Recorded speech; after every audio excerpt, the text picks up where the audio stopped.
Margaret Brooks died on a Tuesday, and I found out from a voicemail my sister left while she was driving because I could hear her turn signal clicking the whole way through it. Grandma passed this morning. The reading's Thursday at 11, Russo's office. You don't need to come, Vivian. It's handled. That was the whole message. 41 seconds. She didn't say she was sorry. She didn't ask if I was sitting down. She told me a woman I had loved for 38 years was gone the same way you'd mentioned the trash pickup had moved to Wednesday.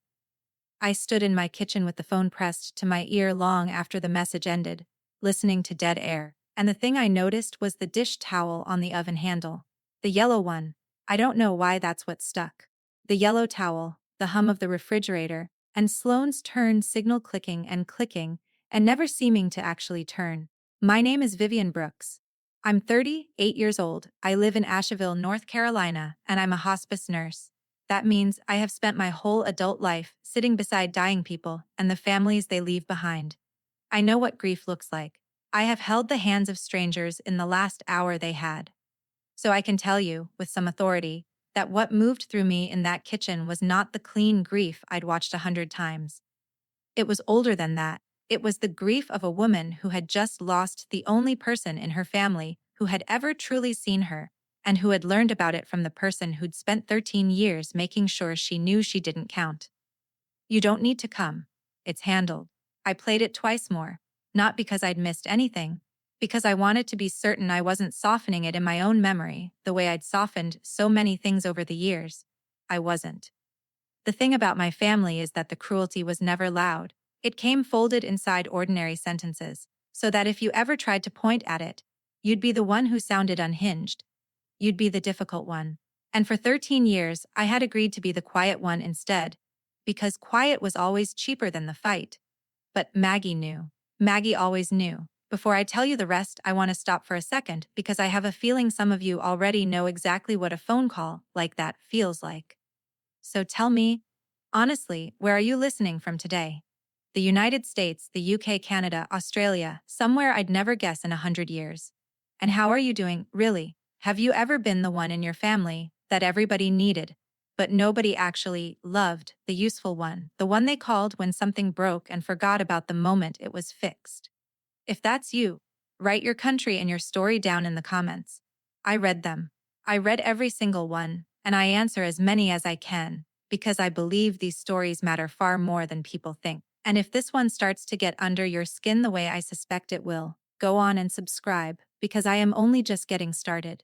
So, Thursday at 11, Russo's office. She told me not to come. She had no idea what I was going to bring with me. I want you to understand that I didn't decide to skip the reading and then talk myself into going. There was never a question in the first place. What stopped me cold, standing there with the yellow towel and the humming fridge, was something smaller and far heavier than my sister's voice. It was the envelope. The one Maggie had pressed into my hands 4 months earlier, in her bedroom that smelled like menthol and old roses, her papery fingers closing over mine. The one with the little brass key taped inside the fold. The one I had promised out loud not to open until the day they read the will. I had almost let myself forget it. Almost. You can carry a thing like that for months and let it settle to the bottom of a drawer in your mind, especially when you're working back to back shifts and you've trained yourself, over years, not to expect anything from your family but the next favor. Sloane's voicemail brought it right back to the surface. It's handled, she'd said. She thought it was. They all thought it was. My mother, Carol, my sister, Sloane, the whole tidy machine of them that had decided, a long time ago, who in this family got to matter and who only got to be useful. They had already split a dead woman's life between them in their heads, the house on Linden Street, the accounts, the good walnut furniture, all of it, and they had built that arithmetic on one comfortable assumption. That I had nothing, that I was nothing, that I would do what I always did, which was stay home, stay quiet, and stay out of their way. I set the phone down on the counter.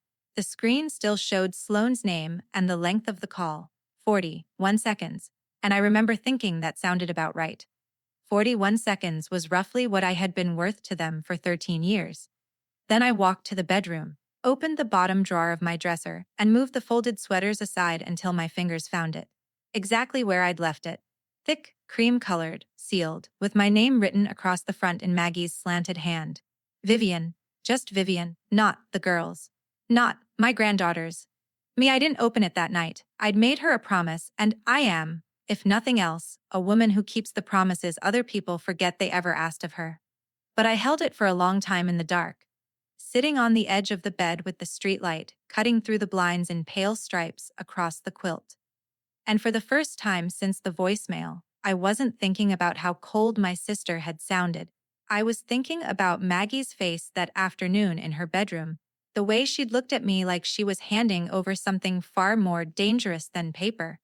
And I was thinking for once that they were the ones who didn't know something. The freeze didn't start with a fight. That's the part people always get wrong about families like mine. They picture a screaming match, a thrown plate, a door slammed hard enough to crack the frame. There wasn't one. There was only a slow lowering of the temperature, 1 degree at a time, across 13 years, until I looked up one day and realized I'd been living in winter, so long I'd forgotten the family had ever felt warm. If I had to mark the beginning, it was the summer I turned 25. That was the year Sloane decided she wanted to get into real estate. In practice, that meant she wanted my mother and my grandmother to cover the lease on a downtown condo, and the payments on a white BMW. She insisted she needed to look successful for clients she didn't have yet. Carol thought it was a wonderful idea. Maggie didn't say much of anything. And me, I made the mistake of saying out loud, at a Sunday dinner, that maybe Sloane could start in an apartment and a used Honda like the rest of us had. You'd have thought I'd spit in the gravy. Not everybody wants to live small, Vivian. My mother said it pleasantly. She was passing the green beans when she said it.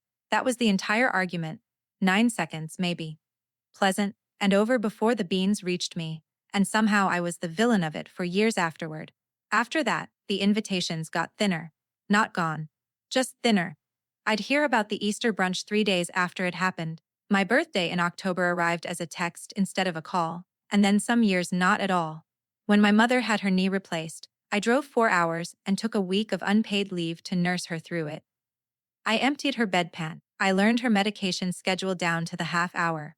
I slept on a love seat in her den that was a good 8 inches too short for me, and I woke every time she called out in the night. Sloane sent flowers. My mother told everyone at church how thoughtful Sloane's flowers had been. I'll tell you the thing nobody warns you about. Being treated like the help inside your own family doesn't feel like a knife. A knife would be honest. A knife you could point to. It feels like erosion instead. It feels like the slow disappearance of a coastline, where no single wave does the damage. And then one morning you wake up and the whole shape of you is gone and nobody can say exactly when it happened. I became the one they called when something broke. Never when something was good. When Carol's car wouldn't turn over, she called me, not Sloane. When her basement flooded the spring the creek came up, she called me. When my Aunt Diane needed a ride to her cataract surgery and nobody else had the time, they called me. I was reliable. I was capable. I was a registered nurse with a flexible schedule and no children of my own to hold up as an excuse, and so I quietly became the family's emergency contact for a family that did not, in any other sense, contact me. Sloane, meanwhile, could do no wrong. That's the part I want you to sit with, because I know a lot of you have lived it. There's always a golden one. In our house it was Sloane, and the gold never tarnished no matter what she did, because the shine was never really about her in the first place. It was about what my mother had decided to believe about herself. Sloane was just the mirror she'd picked to see it in. When the real estate venture collapsed, it wasn't Sloane's fault. It was the market. When she borrowed $2,000 from Carol and never paid a dime of it back, it wasn't a debt. It was family helping family. When she missed Maggie's birthday 3 years running, it was because she was so busy, bless her heart, working so hard. And when I showed up to every one of those birthdays with a cake from the bakery on Haywood Road, the lemon one with the thin sugar glaze that Maggie loved, somehow nobody at the table seemed to notice I was there at all. I used to wonder what I'd done. I spent a long, stupid stretch of my life on that question. I'd lie awake running the tape backward, hunting for the moment I'd ruined it, certain it had to be something I'd said, some kindness I'd failed to return, some debt I'd left unpaid. That's what they do to you. They make you audit yourself for a crime that was never yours to begin with. It took me years to understand the truth, and it turned out to be a plain one. I hadn't done anything. That was the whole problem. I had refused, one single time, to fund the family fantasy, and from that moment forward I was no longer useful to them as a believer. So they kept me on as a worker instead. There's a kind of person every family like mine needs, the one who shows up, who fixes it, who drives the 4 hours, who never asks to be paid in anything but a thank you that never comes. I was elected to that job at 25 and I held it, without a raise, for 13 years. The placemats at those Sunday dinners were a faded blue vinyl, with a little windmill print worn nearly white in the center from years of plates dragging across them. I can see them right now, clearer than I can see most of the faces that sat above them. Funny, the things memory decides to keep. I couldn't tell you what we ate. I could draw you that windmill from memory. But there was one chair at that table that never went cold on me. It belonged to Maggie. My grandmother sat at the far end, near the window that looked out on her bird feeder, and whenever the conversation turned to whatever I'd supposedly done wrong, she'd catch my eye and give me this small, dry look. Not pity. Maggie never once looked at me with pity, and I loved her for it more than she ever knew. It was more like recognition. Like she was the only other person in the room who could see the whole board, all the pieces, exactly where they sat and exactly who was moving them. I thought she was just being kind to me. The forgotten one's quiet ally. I had no idea she was keeping score. I had no idea that for years, in that house on Linden Street, behind the windmill placemats, and the pleasant cruelty, and the flowers Sloane sent instead of showing up, my grandmother had been watching all of it, watching and remembering, and quietly writing down what she saw. And she was getting ready to do something about it. There's a particular smell to a house where someone is dying slowly, and I knew it long before it belonged to Maggie. Menthol from the chest rub, the Swedish, dusty smell of old roses from the soap she'd used for 50 years. Underneath both of those, faint but always there near the end, the smell of a body quietly closing up shop. I had walked into that smell in 100 strangers' homes. Walking into it in my grandmother's was the only time it ever made my hands shake. She had pancreatic cancer. By the time they found it, there was nothing to find it for except comfort, and comfort was the one thing I knew how to give. So I gave it. For the last 4 months of her life, I drove to the house on Linden Street 3 and 4 times a week, after my own shifts, and I did for Maggie what I did for dying strangers. Except that this time every part of it cost me something. I want you to notice who else was there. Sloane came twice, once for 20 minutes, on her way to somewhere better, and once to ask Maggie, in a voice she thought was gentle, whether she'd thought about getting her affairs in order. My mother came on Sundays, sat in the good chair, talked about herself for an hour, and left before the hard part of the day started. The part where Maggie needed turning and cleaning and her medications crushed into applesauce because she couldn't swallow pills anymore. I did the hard part. I always did the hard part. I didn't resent Maggie for it. I want to be clear about that. The hours I spent in that room, reading to her, swabbing her lips, listening to her tell the same 3 stories about her own mother, those were the truest hours I'd had with my family in 13 years. Maybe ever. It was an afternoon in late September when she handed it to me. I remember it was late September because the light came in low and gold across the foot of her bed, the way it only does here in the mountains right before the leaves turn, and there was a single yellowing maple leaf stuck to the outside of her window screen that I kept meaning to brush off and never did. She'd been quiet most of the day. Then, out of nothing, she asked me to bring her the cedar box from the top shelf of her closet, behind the winter quilts. It was heavier than it looked. I set it on the bed beside her, and she opened it with hands that didn't have much strength left in them, and she took out a thick cream envelope, sealed. My name on the front in her slanted hand, Vivian. Just Vivian, this is yours, she said.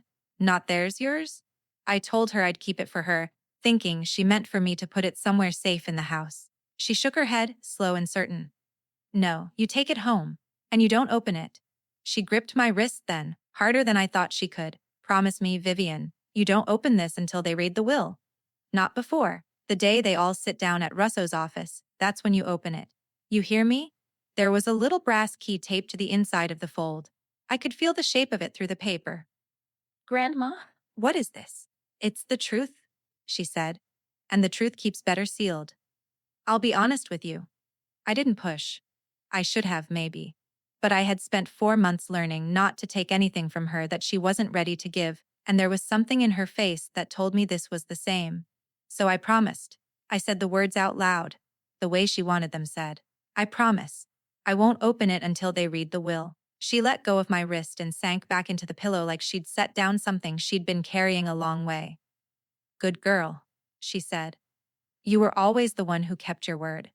Here is the thing I want you to understand, the thing that matters most about that whole afternoon. I wasn't thinking about money.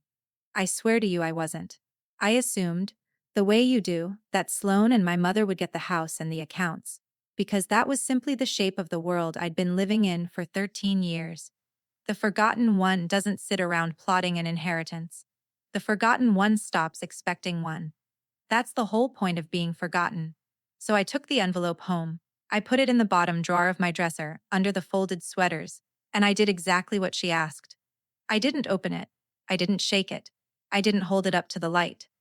Some nights I forgot it was there at all. Maggie died 3 weeks later, on a Tuesday morning, with me holding her hand in that gold-lit room. I was there. Sloane and my mother were not. And here is the part that still turns my stomach a little, even now. Within 48 hours of Maggie's last breath, the same family that had let me carry her dying alone suddenly remembered I existed. My mother called me Wednesday evening, and her voice was warm in a way it hadn't been in years, soft and sad and almost loving, and she asked me how I was holding up, and she said we should all get together soon. And then, near the end, so casual it nearly slid right past me, she asked whether Maggie had given me any papers to look after. I held the phone a little tighter. Papers? I said. Oh, you know how she was. Always tucking things away. Just wondered if she left anything with you. For safekeeping. A pause. You'd tell me, wouldn't you, Vivian? The kitchen was quiet. The refrigerator hummed. And I understood, in that one suspended second, that the warmth in my mother's voice had nothing to do with grief and everything to do with that cedar box, with whatever they thought might be loose in the world, unaccounted for, slipping out of their tidy arithmetic. Maggie didn't leave me anything? I said. It wasn't even a lie, not really. Maggie hadn't left me anything. She'd given it to me herself, with her own hands, while she was still alive, and I was going to keep my promise and open it exactly when she told me to, in the one room where they'd least expect it, with all of them watching. Sloane started calling me, sweetie, again, and that was how I knew the maneuvering had begun in earnest. She hadn't called me sweetie since we were girls. But in the 10 days between Maggie's death and the reading, my sister rediscovered a tenderness toward me that I found almost impressive, the way you can admire a thing that's trying very hard to eat you. She called twice. She used my name a lot, the way salespeople do. And both times, underneath the syrup, she was working toward the same place my mother had been working toward on the phone Wednesday night. You shouldn't put yourself through the reading, sweetie, she said. Honestly, it's just paperwork. Mom and I can handle Russo. You've already done so much. There it was again. You've done so much. As if the 4 months I'd spent turning our grandmother in her bed had been a chore on a list. Something I could now be thanked for and excused from, like a caterer paid and sent home before the real guests arrived. I'd like to be there, I said. A pause on the line, just a breath of one. Well, of course, whatever you need. And then, lighter, like an afterthought, like it cost her nothing. Grandma already had everything settled anyway. The old will. You know that, right? It's all squared away. The old will. I'll tell you, I almost missed it. People give themselves away in the small words, and that was a small one. The old will. As if there were a new one she was trying to talk me out of believing in. As if she'd heard something, or feared something, and was out here in the days before the reading trying to flatten it down before it could rise. I said I knew. I let her think I knew nothing. There's a kind of power in being underestimated, and after 13 years of it, I'd finally learned how to hold the thing instead of just bleeding from it. Then, 2 days later, I drove past the house on Linden Street. I hadn't planned to. I'd been out toward Weaverville seeing a patient, and the road back ran near it, and I told myself I'd just slow down as I passed. Pay my respects to the bird feeder and the window with the maple leaf. That's all. There was a white BMW in the driveway, Sloane's car, parked like it belonged there. And when I rolled past, slow, I saw that the porch light was on in the middle of the afternoon. And there were curtains in the front window I didn't recognize, gray ones, new ones, hung where Maggie's yellowed lace had been for 30 years. She'd moved in. Maggie wasn't 10 days in the ground. The will hadn't been read. Nobody had inherited a thing yet. And my sister had already moved into the house on Linden Street and started swapping out the curtains. I pulled over to the shoulder a little way down and sat there with the engine running. I want to describe to you exactly what I felt, because it wasn't what you'd think. It wasn't rage. Rage would have been clean. What I felt was a cold, settling clarity. Like watching the level drop in a glass and finally seeing the crack it's been leaking through the whole time. They weren't waiting for the law to give them the house. They'd decided it was theirs the way they'd decided everything else for 13 years, by simply acting on it and daring anyone smaller than them to object. And I had always been the smaller one, the one who didn't object. The one who kept the peace because the peace was cheaper. I drove home. I didn't say anything to Sloane. I didn't say anything to my mother. But that night I took the envelope out of the bottom drawer and set it on the kitchen table in front of me, under the overhead light, and I looked at it for a long time. I had promised Maggie I wouldn't open it until the reading. I want you to know that I almost broke that promise. I had every reason to. My sister was already hanging curtains in a dead woman's house. Whatever was in that envelope, it was mine, and the people who'd forgotten I existed were busy carving up an estate they assumed I had no claim to. Any sane woman would have torn it open right there, at the table, to know where she stood. I didn't. I think you'll understand why, if you've ever loved someone the way I loved Maggie. The promise wasn't really about the paper. It was the last thing she ever asked of me, the last instruction in a 38-year conversation, and I was not going to be the one who shaved a corner off it for convenience. She'd said the day they read the will. She'd said it with her hand around my wrist. She had her reasons, and Maggie's reasons had never once let me down, so I put it back in the drawer. But the next morning, something in me had hardened into a decision, and the decision was this.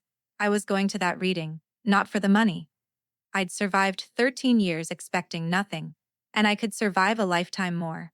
I was going because I had made a promise to open an envelope in that room, on that day, and because somewhere in the back of my mind a quiet voice had started to ask a question I couldn't put down. Why would Maggie tell me to open the truth in front of all of them, unless the truth was for all of them to hear? Sloane thought it was just paperwork. She'd said so herself. The old will.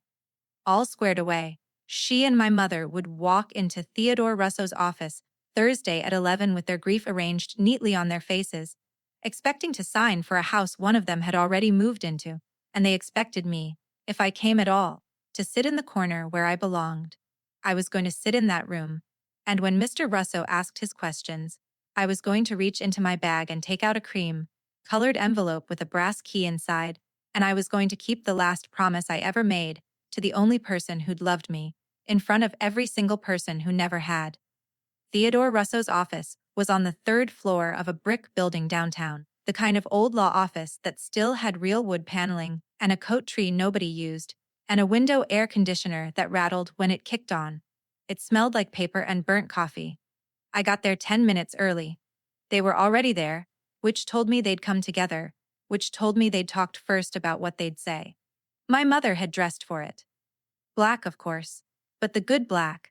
The dress she wore to weddings she wanted to be admired at. Sloane sat beside her in a cream blazer, legs crossed, phone in her lap, and when I walked in she gave me a smile that didn't move anything above her mouth.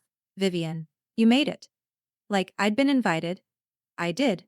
I took the chair at the end, a little apart from them, the way I'd taken the end of the table for 13 years. My mother glanced at the bag on my lap, then away. Sloane went back to her phone.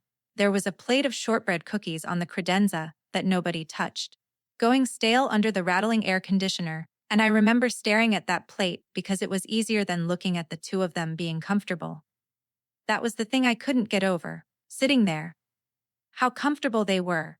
My grandmother had been dead 11 days, and the two women who'd let me bury her alone were lounging in a lawyer's office like they were waiting on a table at a nice restaurant.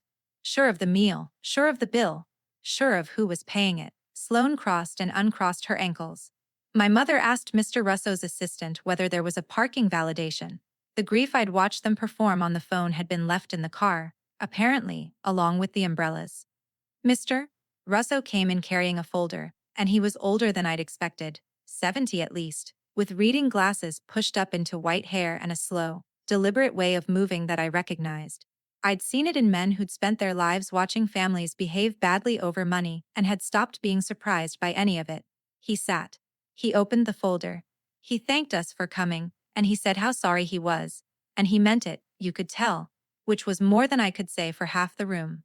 Margaret was a client of mine for 31 years, he said. A careful woman. Very careful. My mother made a soft sound of agreement, the kind you make at a funeral. I'll begin with the will most of you are familiar with, Mr. Russo said, and he drew out a stapled document and I watched Sloane's shoulders settle, just slightly, the way a cat settles when the thing it's been watching stops moving. He read it. I won't give you all of it. The short version is the version Sloane had been counting on. An older will, executed years back, that left the house on Linden Street, and the bulk of the accounts to be divided between Carol and Sloane, with a line item of $10,000 set aside for me.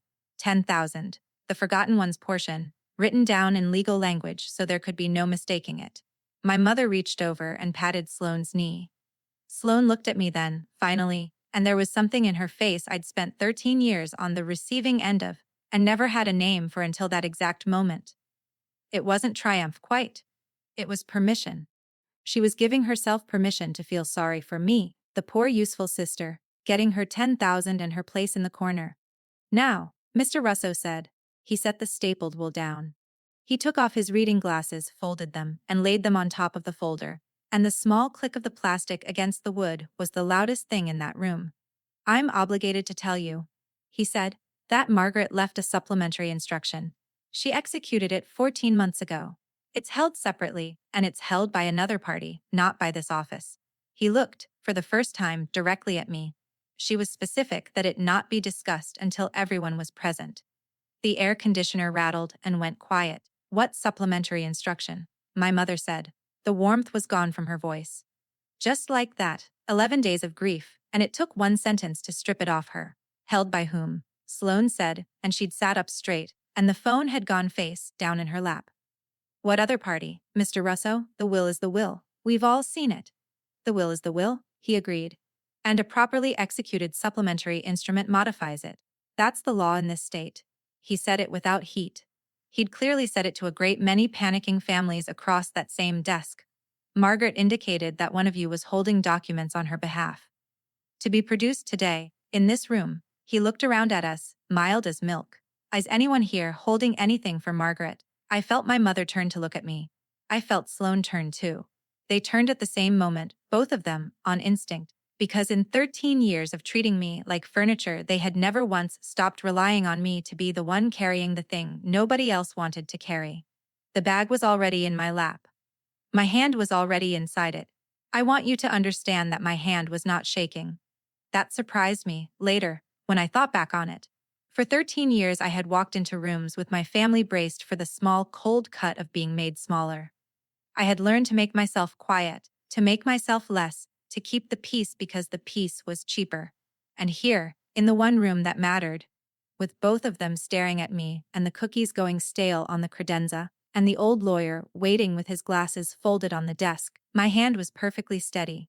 I took out the envelope. Cream-colored. Sealed. My name across the front in Maggie's slanted hand and the small hard shape of the brass key pressed into the fold. I set it on the desk in front of Theodore Russo, and I kept my eyes on my sister while I did it. Sloane laughed. It came out short and wrong, too high. That's nothing, she said. That's a card. Grandma gave everybody cards. Vivian, what are you even doing? But she'd gone pale under the makeup. I watched it happen. I watched the permission drain right out of her face and something else come in behind it. And for the first time in 13 years, my sister was looking at me like I was a person who could do something to her. Mr. Russo, I said. My voice was level. My grandmother asked me to open this here, today, with all of you in the room. I picked the envelope back up. I broke the seal.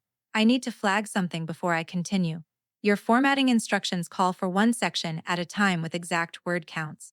But you've been having me write full chapters and ask to complete chapters 6-10 now. I'll honor your Lev instruction and write chapters 6 through 10 in sequence. Prose only, no headings or section numbers, to finish the story. The seal gave with a small dry tear that sounded enormous in that quiet room. Inside were two things. A folded letter in Maggie's hand, several pages of it, and beneath the letter a thinner document on heavier paper, the kind with a notary's raised stamp pressed into the corner, the kind you can feel with your thumb before you can read it. I handed both to Mr. Russo. My grandmother had told me to open the envelope. She hadn't told me to read it aloud, and I knew, looking at the lawyer, that the words would land harder coming from the careful old man who'd known her 31 years than from the granddaughter they'd already decided didn't count. He put his glasses back on. He read the notarized document first, silently, and I watched his eyebrows lift a quarter-inch and settle, which from a man like that was the equivalent of a gasp. This, he said slowly, is an amended declaration of trust. Executed 14 months ago, witnessed and notarized. He looked up over the glasses. It supersedes the distribution in the earlier will. I'll need to verify it against my own records, but on its face it is valid, and it is properly done. That's impossible. My mother said, it is entirely possible. Mr. Russo said, it is, in fact, in front of me. Read it, Sloane said. Her voice had gone thin. Read what it says? So he did? The house on Linden Street, the accounts, the walnut furniture, the cedar box and everything in it, all of it, Maggie had placed into a trust.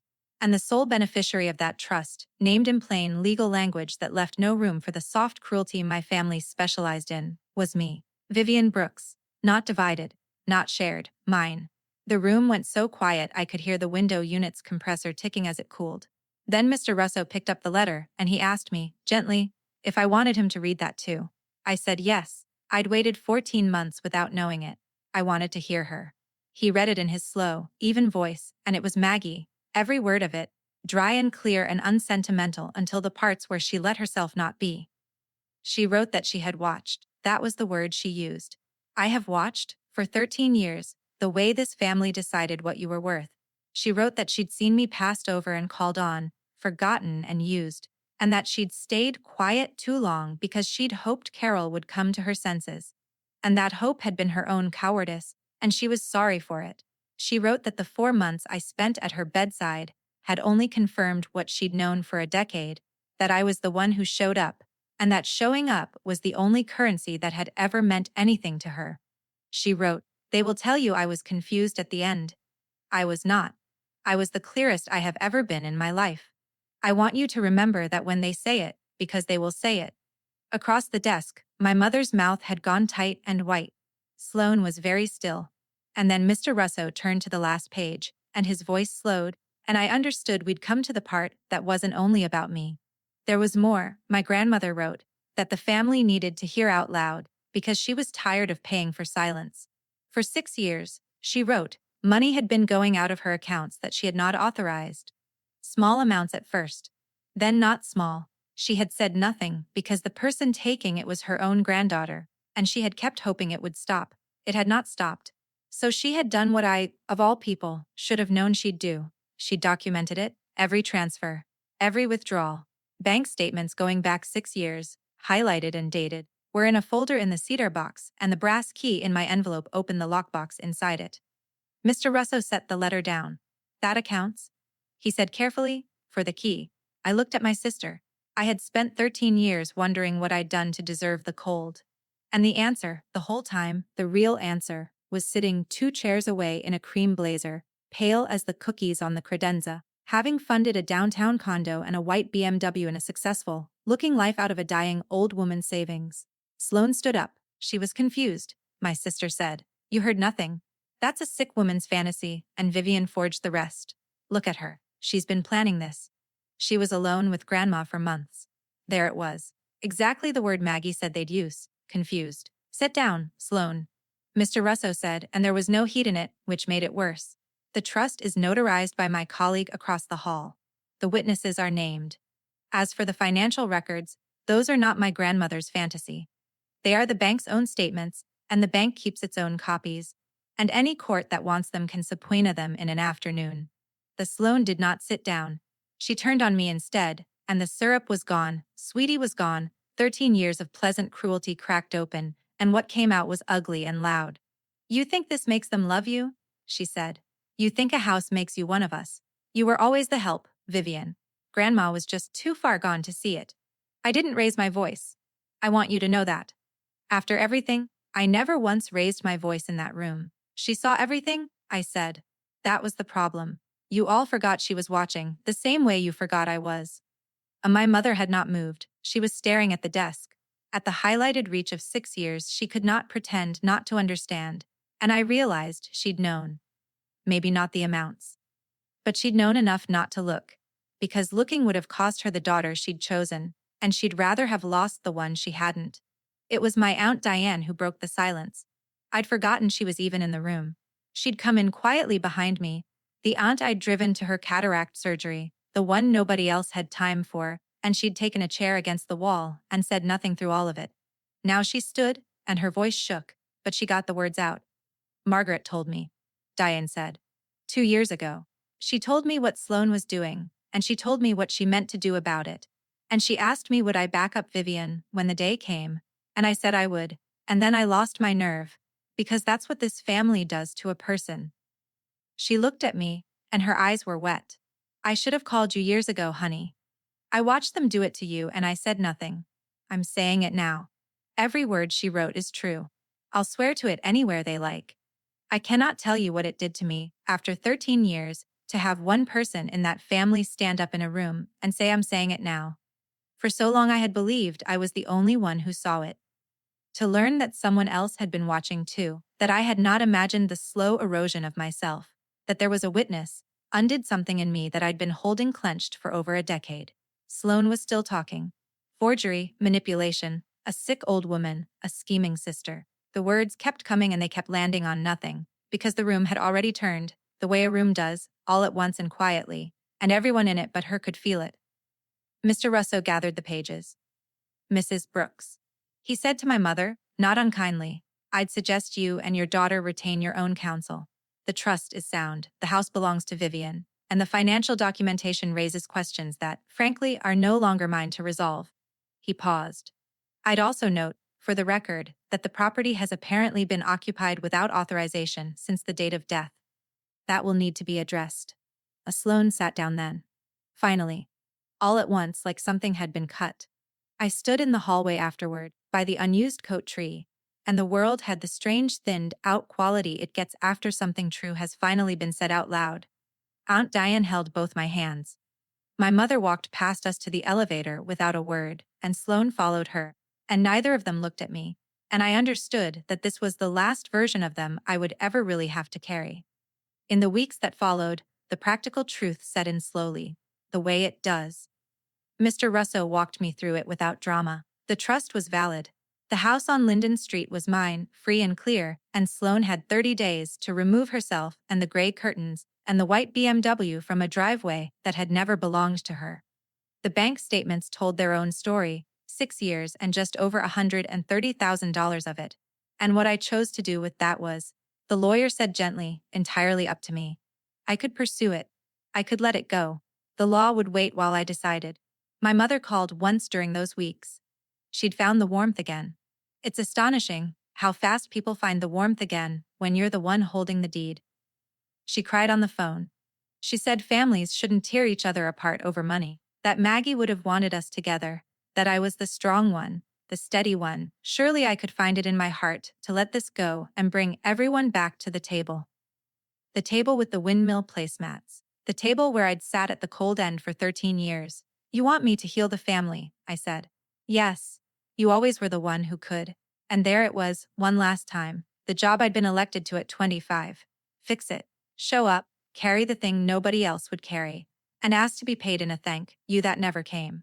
No, I said. Just that. I didn't yell. I'd learned a long time ago that the anger never belonged in my voice. It belonged in the events, and the events had finally caught up to the people who made them. I'll keep the house, I said. I won't pursue Sloane for the money, because I don't want to spend the next 2 years of my life in a courtroom with people who watched me carry their mother to her grave alone. That's not mercy. It's that you've already cost me enough. But I'm not coming back to the table, Mom. There's no table. There hasn't been one for me in a long time. I just stopped setting a place there before you did. She hung up, I let her. What surprised me, in the quiet after, was how little I'd lost. You'd think walking away from your mother and your only sister would leave a crater. But you cannot lose what was never holding you. The crater had been dug years ago, 1 degree at a time, and I'd been living at the bottom of it so long that climbing out felt less like grief and more like weather clearing. The people I'd lost, it turned out, were never really the ones in that lawyer's office. I started counting who was actually there. Diane, who took to calling me every Sunday, the calls I'd waited 13 years to get. A friend from nursing school, Priya, who'd shown up with soup the night of the reading without being asked, because she'd seen my face. My neighbor across the road who plowed my drive every snow without my ever requesting it. The hospice families who wrote me cards, strangers who somehow understood loyalty better than the people who shared my name. That was my family. It had been, all along. I'd just been so busy mourning the one I was supposed to have that I'd nearly missed the one I actually did. I moved into the house on Linden Street that spring. I took down Sloane's gray curtains and I put up Maggie's yellowed lace, washed and pressed, because the leaf, dappled light through it was the light I'd watched my grandmother die in, and I wanted it back. I cleaned the cedar box and kept it on the dresser. The bird feeder still hangs outside the kitchen window, and I fill it. And the chickadees came back by April like they'd only been waiting for somebody to remember them. And I did one thing more, the thing that mattered most. I used a portion of what Maggie left me to start a small fund through the hospice where I work, money set aside for families who can't afford the 4 months I gave my grandmother, who have to choose between sitting at a deathbed and keeping a job. I named it the Margaret Brooks Fund. I sign the letters myself. Every time I do, I think about a woman who watched, for 13 years, and waited, and made sure the truth kept until the one day it could do some good. People ask me sometimes if I forgave them. My mother, Sloane. I think forgiveness is the wrong word for what I found. Forgiveness is something you hand to a person. What I found was something quieter, something I kept for myself. I stopped letting their version of me live in my head, rent-free, at the cold end of a table that doesn't exist anymore. That's not forgiveness. That's just putting down a weight you were never meant to carry in the first place. I keep her letter in the cedar box. I read it more often than I'd admit. There's a line near the end, after the part about the bank statements, after the cold practical truth of it all, where my grandmother stopped being careful for just one sentence. You were never the useful one, Vivian, she wrote. You were the one I loved. I'm sorry it took me dying to make this family say it out loud. So let me ask you, since you've come all this way with me, what would you have done, sitting in that room, with the envelope in your lap and 13 years behind you? Would you have pursued the money or let it go? Would you have gone back to the table when your mother cried, or done what I did and closed the door gently and walked out into a life that was finally yours? Tell me in the comments. Tell me where you're listening from, and tell me honestly, because I read every one of these, and I have a feeling some of you are sitting in that room right now, holding your own envelope, waiting for the day you're allowed to open it. If this story stayed with you, subscribe and stay a while. There are more of them, and you are not as alone in this as they made you feel. My name is Vivian Brooks,